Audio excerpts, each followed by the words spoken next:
प्रिय विद्यार्थिनः स्वागतम्। अद्य वयं व्याकरणशास्त्रस्य अथसन्धिप्रकरणस्य शुद्ध्युपास्य इति सिद्धिसाधयामः। तस्मिन् प्रसंगे वयम् इको यणचि अनचि च स्थानिवदादेशो अनलिविधौ अचः परस्मिन् पूर्वविधौ झलां जस् झसि एदर्शनं लोपः संयोगान्तस्य लोपः यणः प्रतिषेधो वाच्य एतानि सूत्राणि पठिता स्म। अस्मिन्नेव प्रसंगे वार्तिक सूत्रमस्ति यणो मयो द्वे वाच्यः। यणो मयो द्वे वाच्यः अर्थात यण प्रत्याहारात् परस्य मयः प्रत्याहारस्य वर्णस्य द्वित्वं भवति इति वार्तिकार्थः। यण प्रत्याहार से परे, यण प्रत्याहार में चार वर्ण आते हैं, य व रे ल। उससे परे मय प्रत्याहारस्य वर्णस्य, मय प्रत्याहार के अंतर्गत आने वाले वर्णों का द्वित्व होता है, ऐसा वार्तिक का अर्थ है। यत्र अचः परे यरो न भवति, जहाँ अच से परे यर प्रत्याहार के वर्ण न हो, परम यरह परे अच भवति, लेकिन यर प्रत्याहार से परे अच हो, तत्र वहाँ अनचि च सूत्र से प्रवृत्ति न भवति, वहाँ अनचि च सूत्र की प्रवृत्ति नहीं होगी। तादृश स्थले अनेन वार्तिकेन द्वित्वं भवति, उस प्रकार की स्थिति में इस वार्तिक के द्वारा द्वित्व होता है। इत्थम अनेन वार्तिकेन, इस प्रकार इस वार्तिक के द्वारा धकारस्य द्वित्वमिति, धकार को द्वित्व होता है। मय इति पंचमी यण इति षष्ठी। यणो मयो द्वे वाच्य है। इस सूत्र में मय इति पंचमी, मय जो शब्द है वो पंचमी विभक्ति है और यण इति षष्ठी। पक्षे इति पक्षे यकारस्य द्वित्वमिति, इस पक्ष में यकार को द्वित्व होता है। अत्र इदं तात्पर्यं यत् भाष्यकारेण अत्र द्विविधोऽपि पक्षः स्वीकृतः। यहाँ भाष्यकार ने, महर्षि पतंजलि ने दो प्रकार से द्विविध पक्ष है स्वीकृत है, दो प्रकार के पक्ष जो है वो स्वीकार किए हैं। पहला, यणो मयो द्वे वाच्य है अस्मिन् वार्तिकेन, यण इत्यत्र षष्ठी मय इत्यत्र पंचमी इति एकम पक्ष है। जब हम यण में षष्ठी और मय इसमें पंचमी विभक्ति करेंगे तो पहला पक्ष बनेगा।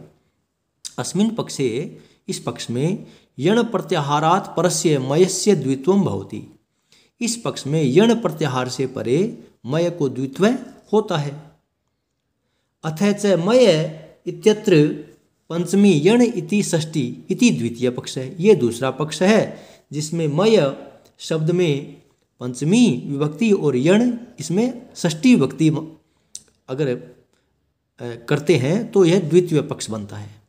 अस्मिन् पक्षे मय प्रत्याहारात् परस्य यण द्वित्वं भवति, तो इस पक्ष में मय प्रत्याहार से परे परस्य, मय प्रत्याहार के परे यण को द्वित्व होता है, ऐसा अर्थ है।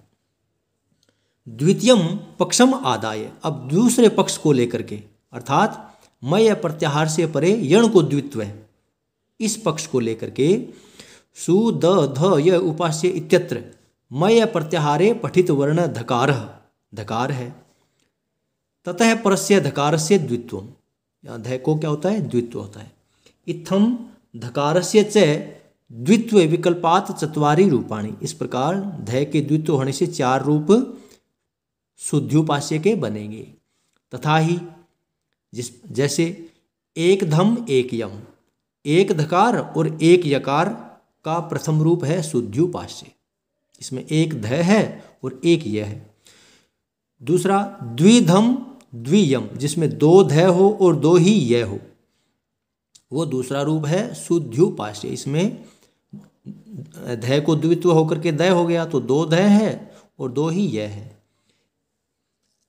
और तीसरा द्विधम एक यम, तीसरा रूप है, उसमें धय तो 2 है लेकिन यह 1 है, वो ये है शुद्ध्योपास्य। और चौथा एक धम द्वियम, इसमें 1 धय है और 2 यह है, शुद्ध्योपास्य इति चतुर्थ रूपम। तत्रादौ प्रथमं रूपम शुद्ध्योपास्य दकारस्य द्वित्वम अत्र सुधी उपास्य इत्यत्र विग्रहे सुधी प्लस उपास्य स्थाने अंतरतम तस्मिन् इति निर्दिष्टे पूर्वस्य इति परिभाषा सूत्र द्वय सहकारिणी, इन दोनों परिभाषा सूत्रों की सहायता से इको यणचि इति सूत्रेण इकार से स्थाने यणि, जो सुधी का ई है उसको यण की प्राप्ति, यकार आदेश सुध य उपास्य इति जाते, अतः परस्मिन् पूर्व विधौ इति सूत्रेण यकारस्य स्थानिवत भावे, यह को क्या हुआ, स्थानिवत भाव हुआ, ई अच है इसलिए यकार में अचत्व प्राप्ति। न पदांतर द्विवचने इत्यादिना सूत्रेण स्थानिवत भावस्य निषेधे, तो इस सूत्र से स्थानिवत भाव का क्या हो गया, निषेध हो गया। अनचि च इति सूत्रेण विकल्पेन धकारस्य द्वित्वे, अनचि च इस सूत्र के द्वारा विकल्प से धकार को द्वित्व हो गया, तो सु ध ध य उपास्य इति जाते, यहाँ ध को द्वित्व की प्राप्ति हुई। तदंतरम झलाम जसि इति सूत्रेण धकारस्य जसत्वे धकार, तो सु द ध य उपास्य इति जाते, धकारस्य विकल्पेन धकारस्य जसत्वे धकारे। तत्पश्चात संयोगान्तस्य लोपे इति सूत्रेण यकारस्य लोपे प्राप्ते, अत्र धकारस्य यकारस्य च संयोगः जातः, तस्मात् संयोगान्तस्य लोप यकारस्य लोपे प्राप्ते। तदा यणः प्रतिषेधोवाच्य इति वार्तिकेन निषेधे, यणः प्रतिषेधोवाच्य इति यकारस्य लोपस्य निषेधः जातः।